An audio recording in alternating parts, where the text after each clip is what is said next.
Bonjour tout le monde et bienvenue sur le nouvel épisode du mois de janvier pour entreprendre à l'étranger. J'ai le plaisir de recevoir Alexis. Alors là, il y a un décalage horaire qui doit être pas loin de 17 heures chez lui puisqu'il est en Thaïlande actuellement. Mais à mon habitude, ce que je vais faire, je vais juste lui laisser la parole, le laisser se présenter. Alexis, à toi. Oui, merci Alim, merci pour cette opportunité. Je suis vraiment content d'être avec toi aujourd'hui. Donc oui, je suis en fait dans l'entrepreneuriat maintenant depuis presque un an. J'ai commencé Capto, qui est une entreprise en fait qui implémente et configure de l'automatisation, des process d'automatisation pour les entreprises.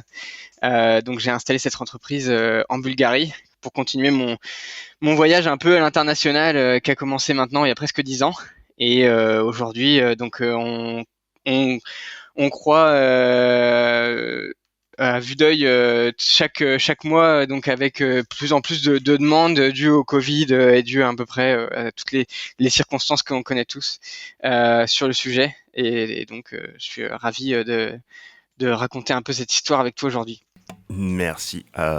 Moi, j'ai une première question qui est que du coup, comment tu te retrouves en Bulgarie, même si j'ai le début de ma réponse, mais voilà, c'est pourquoi tu décides d'installer cette boîte en Bulgarie. C'est un choix personnel, Ouais, c'est une composition un peu différents éléments en fait. Donc déjà, on est vraiment orienté sur tout ce qui est nouvelles technologies avec beaucoup de développement, par exemple sur Python. Et en fait, il y a une grande base d'écoles et d'emplois à Sofia sur tout ce qui est nouvelles technologies.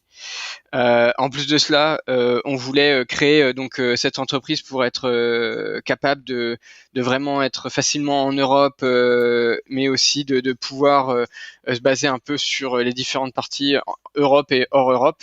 Et la Bulgarie, par rapport à cela, offrait pas mal de facilités administratives pour s'installer là-bas. Et donc, on a commencé avec Marcella cette aventure. En plus de cela, donc Marcella est bulgare, donc c'était un peu un choix facile à faire, dans le sens où quand en plus dans l'équipe il y a quelqu'un qui parle la langue locale, surtout pour la Bulgarie, ça facilite beaucoup les choses quand même. je te l'accorde, ça aide, ouais, ça aide pas mal la Bulgarie. Pour avoir connu la Bulgarie pendant quelques mois aussi, ouais, parler la langue, ça t'ouvre quelques portes et comment dire, c'est le premier outil de compréhension, même si dans le business on parle tous la même langue. Ouais. Euh, on va remonter un peu en arrière. Du coup, avant la Bulgarie, puis avant de créer Capto, quel est ton parcours? Ouais, en fait, alors mon parcours a commencé professionnellement à PwC. Je suis arrivé à PwC il y a à peu près 5 ans maintenant. J'ai commencé à l'époque pour faire de l'implémentation d'automatisation pour tout ce qui est business process interne à PwC, qui est une entreprise, donc pour que tout le monde comprenne, c'est une entreprise de comptabilité et d'audit. Ça a vraiment en fait bien marché, beaucoup de choses à faire, et ça m'a amené à avoir cette idée aujourd'hui pour entreprendre. Mais ça a commencé en fait avec un voyage un peu d'intrapreneur, comme on appelle cela, chez PwC, qui est très différent, comme tu le sais.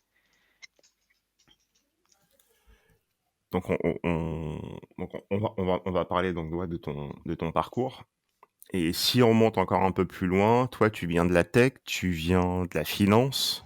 Et, comment t'atterris chez Ouais, PwC? ouais. En fait, pour remonter au tout début, j'ai fait donc des études à Neoma chez donc Thema Technology and Management. Donc c'est un peu le mélange de technologie et de business.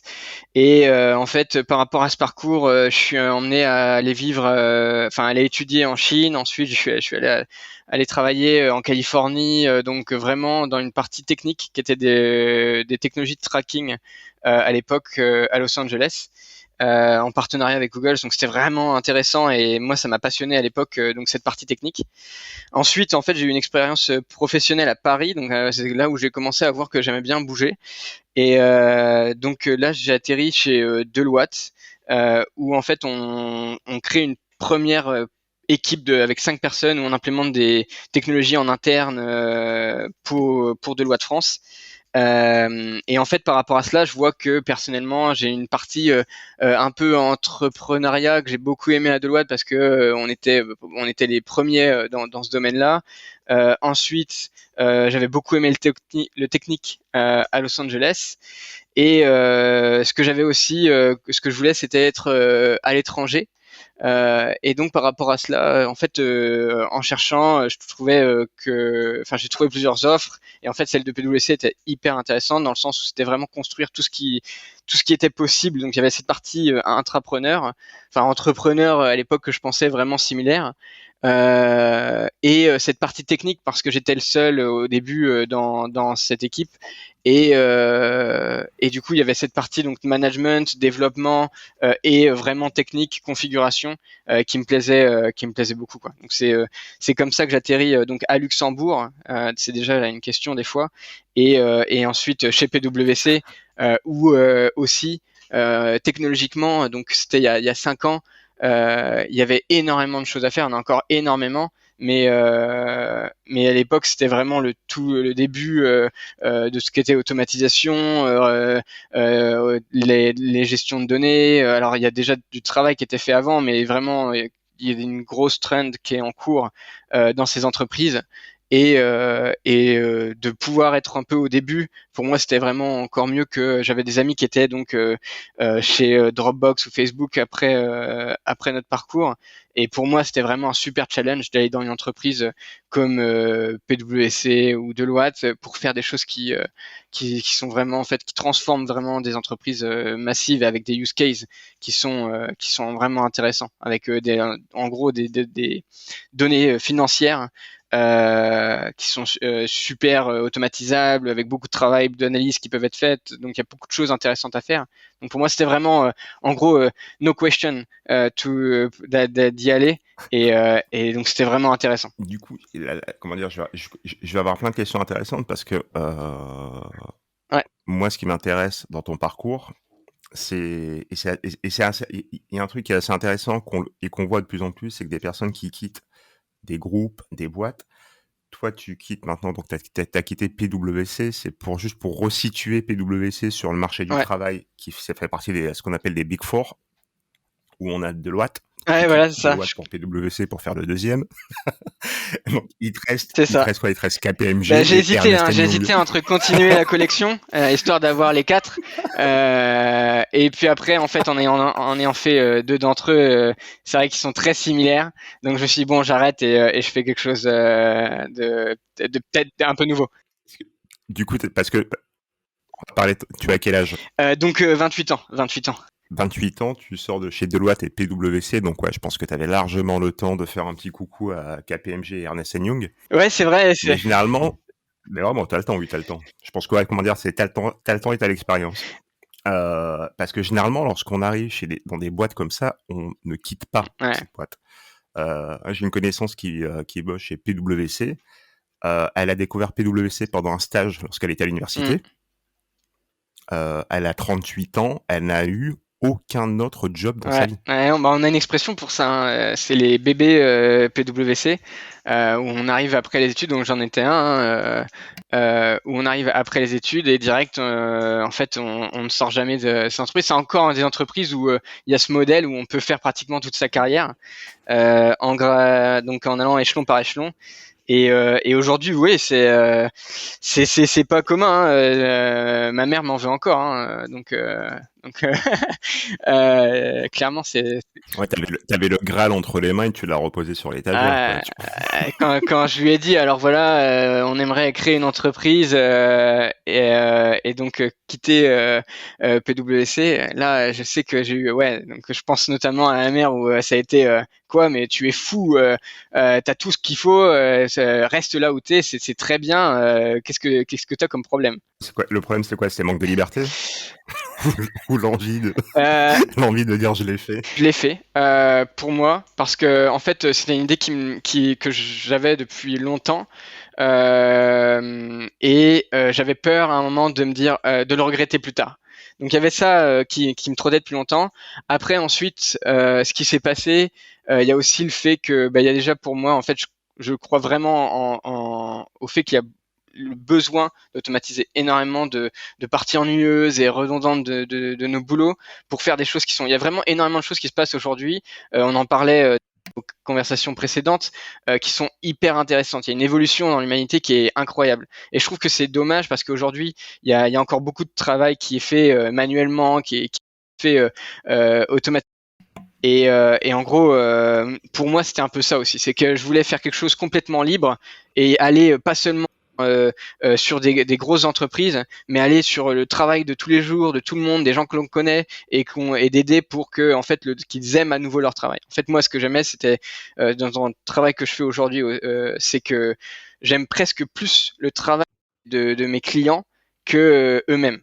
Pourquoi? Parce qu'en fait, je vois avant de commencer comment leur travail pourrait être une fois que tout ce qui est un peu ennuyeux peut être automatisé. Et après, franchement, il y a beaucoup de travail aujourd'hui qu'on pense ennuyeux et qui peuvent être vraiment intéressants si on retire la partie qu'on connaît tous, quoi. D'accord. Maintenant que j'ai compris ce qui t'a amené à ce qui t'a amené de Deloitte à PwC à créer ta boîte, aujourd'hui, ta boîte, quel est, je veux pas dire l'outil phare, mais à quel moment on fait appel à Capto? Alors, ouais, c'est une bonne question. En fait, nous, ce qui se passe souvent, c'est ça commence par de la curiosité. En fait, là où on devrait avoir une demande, c'est avoir déjà identifié que ce process, cette partie de notre travail est une répétition avec, par exemple, ce qu'on a souvent, c'est des travails sur Excel où les gens retravaillent certaines parties de la donnée, ensuite vont les mettre sur un système, les ressortir, créer des reports monthly, etc. Tout ce qu'on peut avoir régulièrement en finance ou même dans l'administration. Un des exemples, c'est l'administration française où il y a énormément de paperasse. Et toute cette partie-là, ça peut être des cas. Après, en fait, aujourd'hui, il y a encore tout ce que j'appelle l'évangélisation, où on doit encore, en fait, c'est de la curiosité et on travaille ensemble avec nos clients, que j'aime appeler nos partenaires, à comment en fait à vraiment mapper tout ce qu'ils font et qu'est-ce qui aurait le plus d'impact pour eux, quoi. Et aujourd'hui, ça se fait beaucoup comme ça parce que il y a encore beaucoup d'informations et de méconnaissances par rapport au sujet. Aussi parce que des fois, on n'est pas assez clair quand on en parle. Quoi, beaucoup trop technique, trop dans la tech? Beaucoup trop dans la tech, beaucoup trop technique, et on utilise des mots pour, je pense, pour se rendre intéressant, ou alors on n'a pas appris les bons. En fait, on a appris d'une certaine manière et là, on réutilise ce qu'on a appris. Ce qui est dommage, c'est que ce qu'on apprend nous, c'est la technologie et on n'apprend pas la partie réalité, business, etc. C'est pour ça qu'en fait, j'ai monté cette entreprise donc avec Marcella, ma copine, qui avait donc vraiment cette expérience business. On s'est rencontrés justement à PwC et qui avait cette expérience business avec la vue de ce qui pourrait être automatisé, etc. Et avec en fait les bons mots pour dire voilà votre problème, ce qui se passe, c'est que vous êtes en train de faire d'entrer des factures à la main dans votre comptabilité. Ça ne devrait plus, quoi. Vous devriez avoir un process par rapport à ça. Alors que moi, j'aurais pu dire, oui, vous auriez dû onboarder de l'OCR sur votre serveur. Donc j'apprends. Ce qui est exactement la même chose. Oui, voilà, exactement. Non, mais tu t'en rends compte. Moi, j'ai pas un profil tech particulier, hein. Tout ce que je sais faire en tech, c'est les trucs que j'ai appris sur mon temps libre. Et j'avais pris la parole il y a, je crois, 1 an et demi, 2 ans, à Lisbonne, où juste pour présenter ce que ma boîte était capable de faire en communication digitale. J'ai pris la parole pendant à peu près un quart d'heure, et je me suis rendu compte, à la fin, on est venu voir, on dit non, mais ça avait l'air hyper intéressant ce que tu racontais, mais on n'a rien compris. Ouais. Ouais, Ah, j'ai dit, du coup, si je peux faire un tour de table dans quelques semaines, ça serait intéressant. Et je l'ai refait, je crois, 2 ou 3 semaines plus tard. Et en fait, tu repars avec 2 clients. Mais ça, ouais. Tu dis, ok, en fait, je vais parler. Ça, c'est clair. Et moi, c'est quelque chose où je me bats contre ça. une des manières, c'est de demander à la fin de la conversation, ok, comment vous pourriez réexpliquer ce que je viens de dire. S'il y a une bonne relation, etc., pour faire cela, c'est parfait pour se rendre compte de où on pêche et qu'est-ce qui a été compris de ce que l'on a dit, quoi.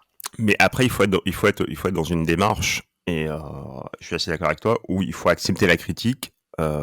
Il faut qu'on ait et il faut en fait, en face de nous, qu'on ait des personnes, après, quel que ce soit client, partenaire, collaborateur ou autre, hein, c'est qu'à un moment donné, la personne te fasse un retour, parfois à chaud.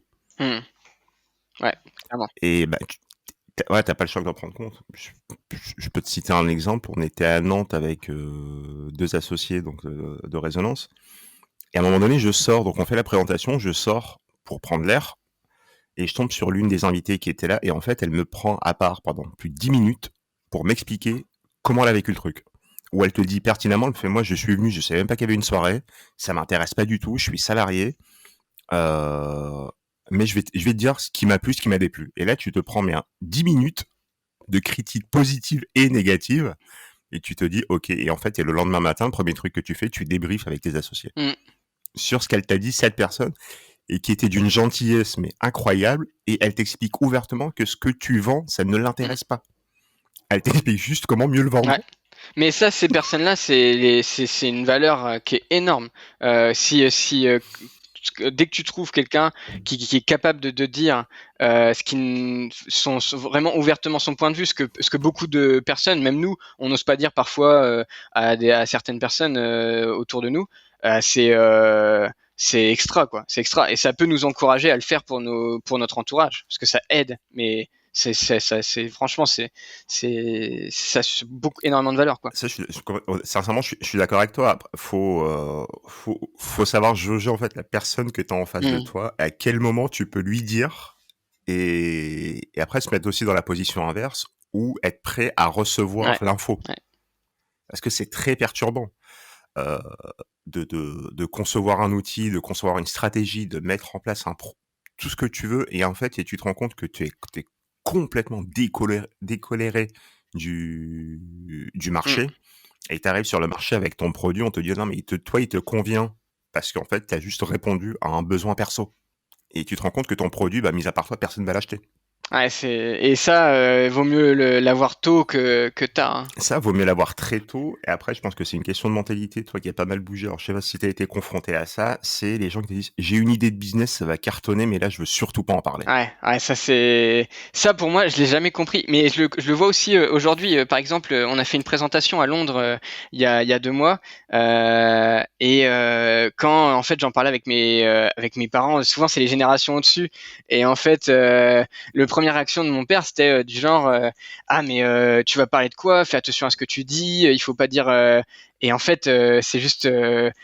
Bon, déjà, il y a une incompréhension sur des choses.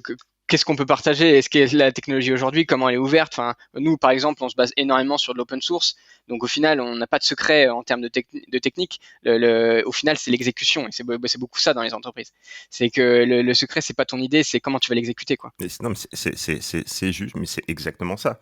Aujourd'hui, en fait, il y a plus de, comment dire, c'est fini, ou la fameuse recette du Coca-Cola qui est écrite sur un bout de papier, dans un coffre, dans le coffre, qui est dans un autre corps. Mais ça, faut arrêter, quoi.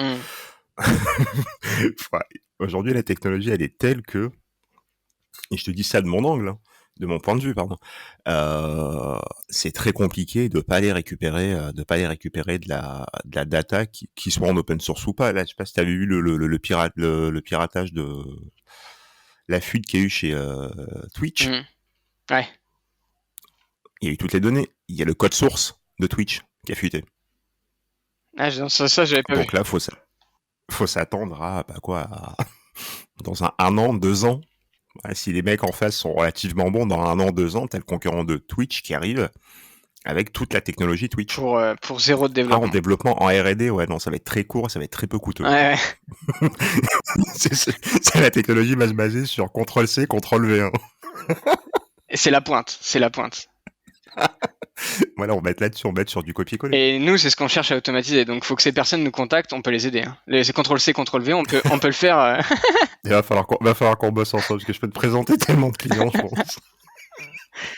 Ah, mais clairement, c'est le contrôle-C, contrôle-V, c'est notre ennemi. C'est une horreur. Ouais, ouais. Mais c'est une horreur. Là aussi, des fois, c'est quand tu repasses après quelqu'un ou comment dire, quand tu mets les pieds dans une boîte, même pour faire de l'audit ou autre, tu te rends compte que la personne était, voilà, au début, elle l'a fait, donc elle a mis en place cette stratégie où bah, il faut juste un peu de copier-coller, ça va, c'est pas dérangeant. Si tu le fais 2 fois par semaine, tu vas pas mettre en place tout un process pour 2 factures par semaine.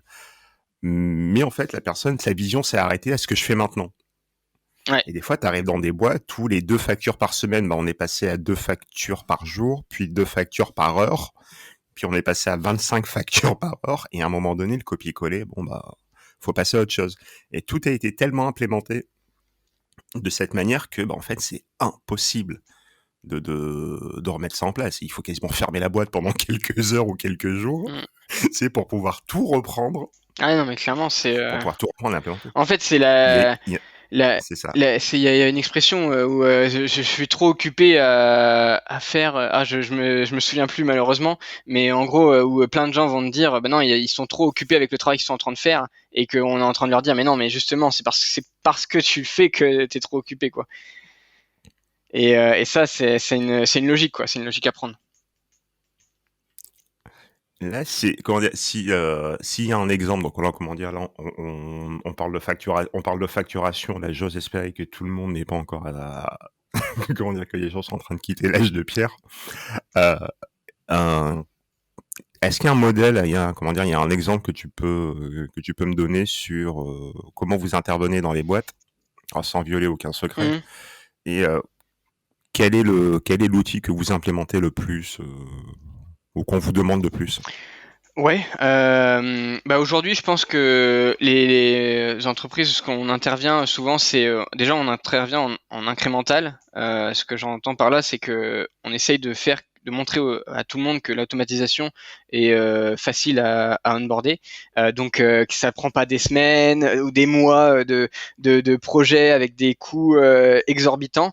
Mais non, au contraire de cela, c'est que ça peut être juste montrer que ça marche en une semaine avec un cas, la partie la plus complexe de ce qui veut être supprimé ou automatisé. Et l'outil qu'on utilise aujourd'hui, principalement, c'est des RPA, donc Robotic Process Automation. Donc en français, c'est en gros c'est des robots pour l'automatisation de process. Aujourd'hui, il y a pas mal d'acteurs. Après, les outils, en tout cas un que nous on utilise beaucoup parce que c'est une deuxième génération qui vient d'arriver, qui est en train de commencer, on va dire, de open source, basé sur le process qui est vraiment tailored, etc. Donc c'est vraiment ce que l'on implémente en général, qui est RoboCorp. Donc c'est vraiment des partenaires comme ça que l'on a qui sont hyper intéressants. Il y a plein d'autres technologies qu'on implémente, mais voilà quoi, c'est juste un exemple par rapport à ta question quoi. Donc ouais, c'est à peu près ça. D'accord. Euh, Aujourd'hui, du coup, ouais, ton marché, c'est quoi? On est sur l'Europe, comment dire, France, Europe, ou clairement là où on a besoin de toi? Aujourd'hui, c'est principalement Europe. On a des exceptions, mais c'est principalement Europe. Principalement Angleterre, France, Netherlands, Luxembourg et Belgique. Après, bon, on a d'autres cas dans les autres pays, notamment bah, Bulgarie et après on a des cas par cas, mais après ces autres cas sont un peu partout éparpillés dans le monde. Mais ouais, D'accord. voilà. On, comment dire, on a parlé de PwC, de ce qui t'avait amené à créer ta boîte. Ouais.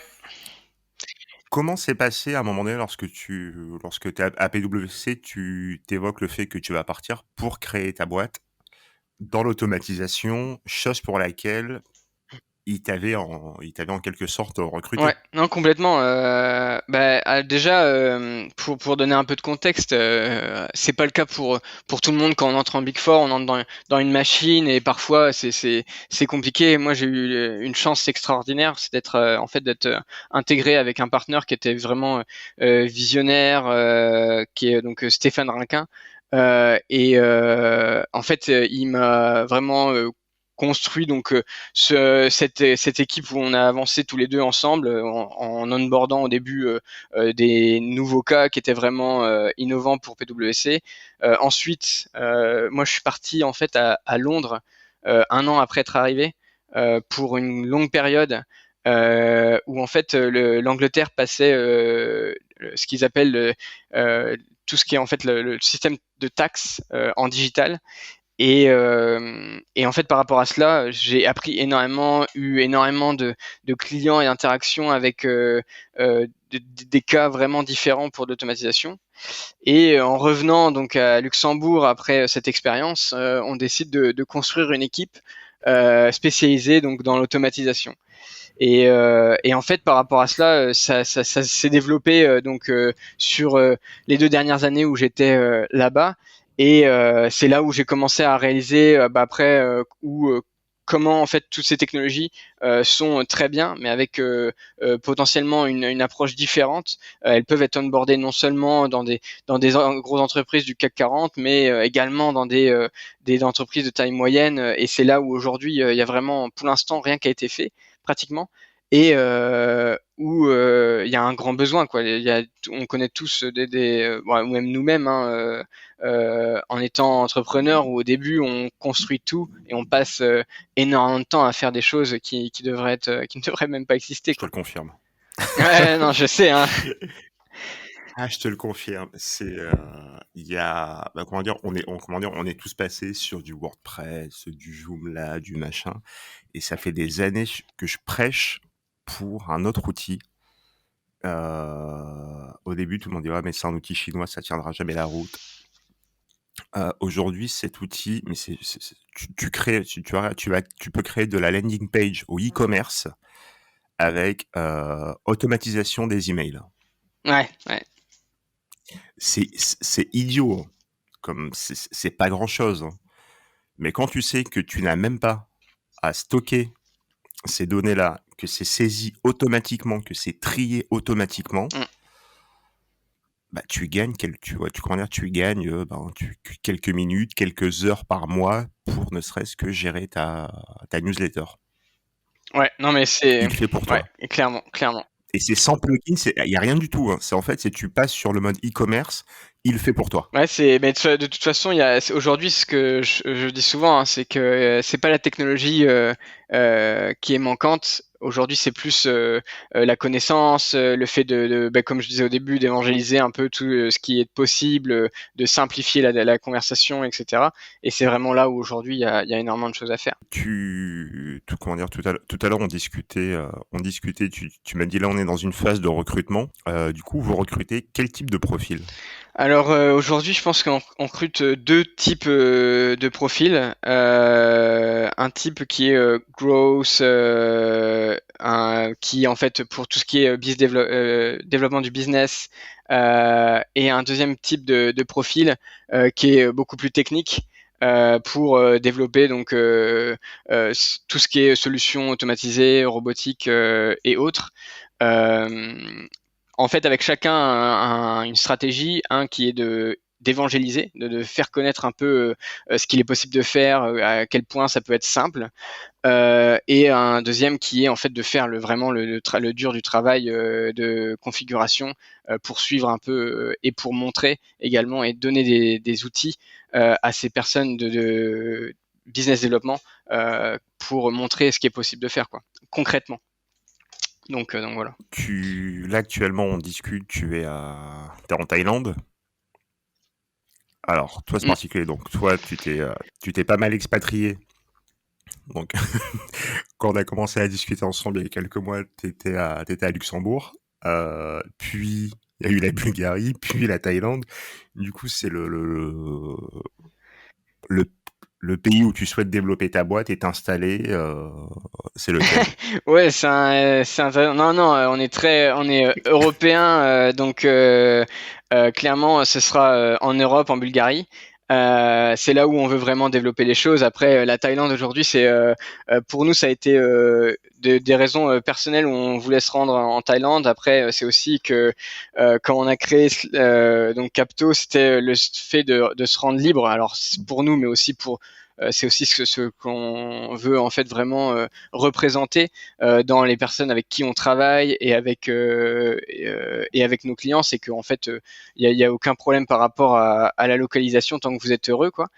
Et donc aujourd'hui, on est en Thaïlande, mais on va revenir très rapidement en Europe pour continuer à rencontrer nos clients. C'est un peu la partie humaine que l'on veut continuer et qui aujourd'hui qui est compliqué à maintenir, quoi. Et comment dire, là, ça a tout son sens d'être proche de ses clients. Au vu de ce qui s'est passé l'année dernière avec le Covid et qui continue de se passer quand même, faut dire ce qui est, au moment où on parle en décembre Ouais. 2021, donc toi et Marcella, comment vous envisagez la suite? C'est-à-dire, vous serez sur une activité qui sera en total remote, vous comptez prendre des bureaux, vous comptez vos salariés, vous comptez les avoir aussi en total remote ou Aujourd'hui, on est en total remote et c'est vraiment quelque chose qu'on veut représenter également. Donc ça, c'est quelque chose qui va continuer. Après, ce que l'on pense, on a quand même, enfin, en tout cas, on valorise tous les deux l'aspect humain et et on pense organiser en fait tous les 6 mois des séjours euh, en Europe ou hors Europe. Donc par exemple en Thaïlande. Enfin, juste pour vous rendre jaloux, hein, aujourd'hui là il fait 29 degrés, la mer est à 28, on a le soleil, donc c'est quand même un avantage d'être en remote aussi. Et après, si en plus de ça on peut travailler en équipe d'une manière plus concentrée, parce qu'une manière aussi de profiter du décalage horaire, c'est que pour nous aujourd'hui, alors j'imagine que tu as eu d'autres entrepreneurs un peu loin de la France et qui pouvaient potentiellement profiter du décalage horaire, dans le sens où ça donne une moitié de journée au moins, où on peut se concentrer sur vraiment produire et aller profondément sur les sujets qu'on doit faire avancer. Et ensuite, dans l'autre partie de la journée, vraiment garder la communication et faire avancer les choses, quoi. honnêtement, ça aide pas mal et c'est un truc que j'envie aux personnes qui sont qui sont en total remote à l'autre bout de la terre parce qu'on s'en rend pas compte. Et c'est hyper chronophage alors soit les réunions le matin, soit le téléphone le matin. Ah, mais nous, C'est hyper on chronophage. n'aurait pas pu, je pense qu'on n'aurait pas pu continuer ces dernières semaines sans cela. Alors c'est pour ça, hein, on est en train d'agrandir l'équipe pour pouvoir suivre la demande. Mais le fait d'avoir libéré une demi-journée, au moins ça nous permet de se concentrer sur faire avancer les choses. Et ensuite, sur l'autre demi-journée, de tenir tout le monde au courant, de faire avancer plutôt les conversations que vraiment la partie production.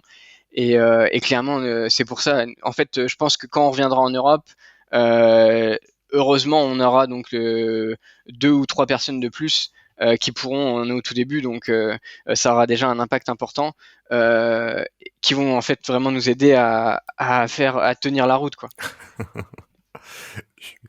Là, on arrive sur la fin. Comment ça se passe donc lorsqu'on quitte à deux, Hmm.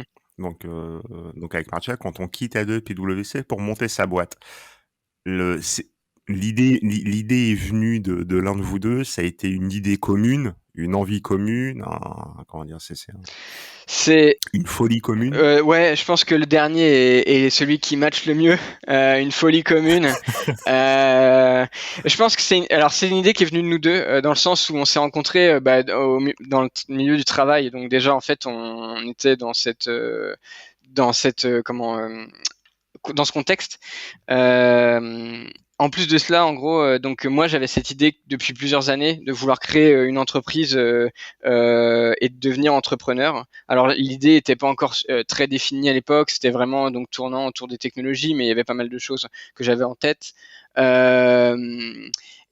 Ensuite, donc en discutant tous les deux, Marcella disait qu'effectivement ce que je faisais, ce qu'on implémentait à PwC en termes d'automatisation, il y avait de la valeur vraiment dans son travail et dans sa vie de tous les jours. Donc, et qu'elle pensait que ce serait vraiment intéressant qu'on crée une entreprise tous les deux, l'entreprise dont je parlais avec elle à la base. Et donc par rapport à cela, on a construit cela comme ça petit à petit ensemble, avec la vision d'être deux angles un peu différents. Donc un technique qui est plutôt moi où je vais voir un peu comment on peut donc faire l'implémentation, etc. Et la vue vraiment business de Marcella qui complète le process et qui va voir ce qui est possible et comment expliquer que c'est possible, quoi. Donc voilà, quoi. C'est venu un peu petit à petit, tous les deux de chacun de notre côté, mais c'était une folie dans le sens où effectivement, bah, c'est ce qu'on a discuté un peu par le passé, mais c'est tout le monde autour de nous nous ont dit, mais vous êtes vraiment sûr de votre truc? Parce que enfin c'est quand même vous partez d'une très bonne situation bien structurée à l'entrepreneuriat où ça peut être challengeant et effectivement hein, en passant, moi à la base en fait j'étais donc chez PwC avec un peu cette vision que j'étais intrapreneur et personnellement ce que je m'étais dit, c'était que c'était un peu la même chose à l'intérieur d'une entreprise. Alors pour les entrepreneurs qui ont été intrapreneurs ou je sais pas comment vous avez pu prendre l'expérience, mais moi pour moi ça a été un gap que j'attendais, mais que j'attendais pas avec un aussi grand gap.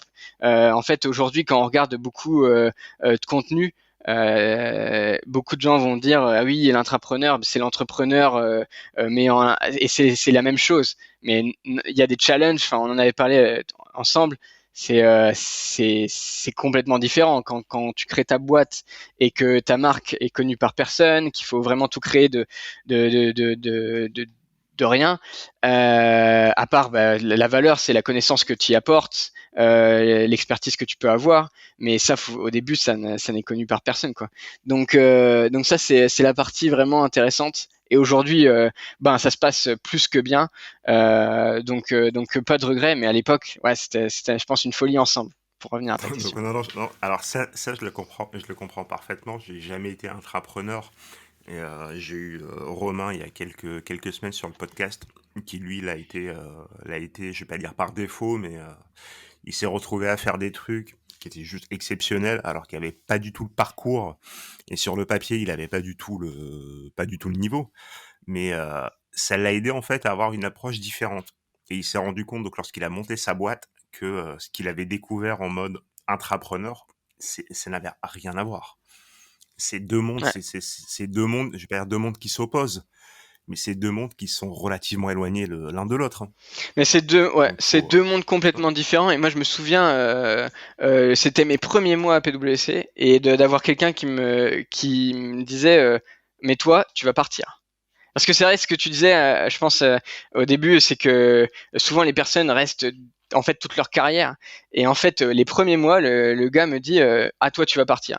Et alors moi qui venais un peu d'un petit village en France, d'arriver dans une entreprise, de travailler à l'étranger comme ça, j'étais vraiment nul en anglais à l'école, donc c'était vraiment genre, c'était mes premiers mois, j'étais très content d'être là et que quelqu'un me dise ah toi tu vas partir, je me dis ah non mais c'est pas possible, il y a un truc qui marche pas avec moi, quoi. Et en fait non, je pense que cette partie d'entrepreneur me plaît vraiment et que à l'époque je pense que c'était la meilleure façon, la plus on va dire safe d'avoir un peu de l'expérience, mais après en passant du côté entrepreneur, ouais, non, c'est deux tableaux différents, c'est incroyable. je vais te poser il y a toujours deux questions que je pose à la fin. C'est la première, c'est du coup, est-ce que tu envisages un jour du coup, de te réinstaller en France, de revenir vivre en France ou pas? Non, non, non, j'y pense parfois en me demandant est-ce que maintenant j'ai changé d'avis, mais non, non, je pense pas. Maintenant, j'ai fait la Chine, les États-Unis 2 fois, l'Angleterre, l'Irlande, le Luxembourg, qui est très proche. Quand je suis allé au Luxembourg, je me suis dit bon, peut-être qu'à un moment je vais y retourner parce que c'est quand même vraiment proche. Et il y a pas beaucoup de différences culturelles. Et après, maintenant Bulgarie, où je me plais vraiment. Pour moi, c'est vraiment un pays où si vous n'avez pas visité encore la Bulgarie, allez-y, c'est un trésor en Europe. Je pense que clairement, ouais, non, c'est la France du coup. Je me vois pas y retourner, en tout cas pour les 20 prochaines années. Et on arrive du coup à la dernière question. S'il y a un conseil, alors je vais l'adapter à ton parcours, hein. S'il y a un conseil à donner à une personne qui est dans un grand groupe et qui veut se lancer, qui veut créer sa boîte, ça serait lequel? Franchement, en y pensant comme ça, premier coup, c'est vas-y. Dans le sens où quand on est dans un grand groupe, souvent on a peur parce que il y a beaucoup de choses comme rien que le salaire qui est sûr qui tombe à la fin du mois. Enfin, quand on a tous été à travers Covid, ceux qui étaient dans des grands groupes et ceux qui étaient dans des startups, c'est pas du tout la même. Il n'y a pas eu du tout les mêmes stress. Mais derrière, il y a énormément de possibilités. Et si vraiment l'idée est bonne, moi, quand on a commencé, plein de gens nous disaient mais vous êtes sûr que c'est la bonne période, on est encore un peu dans le Covid, etc.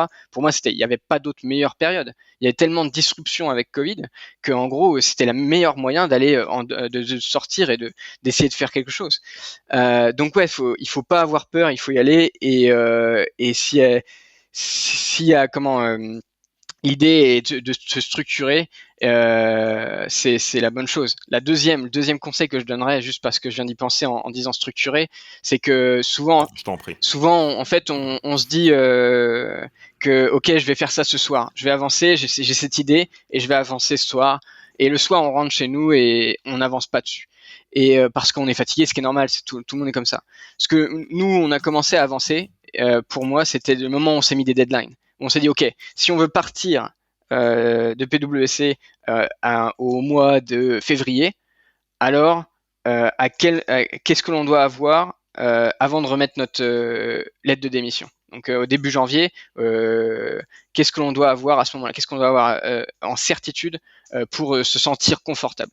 Et du coup, pour moi, c'est si vous avez l'idée que vous hésitez, etc., c'est de mettre une deadline sur qu'est-ce que vous voulez en fait en termes de sécurité pour prendre la décision et se sentir confortable.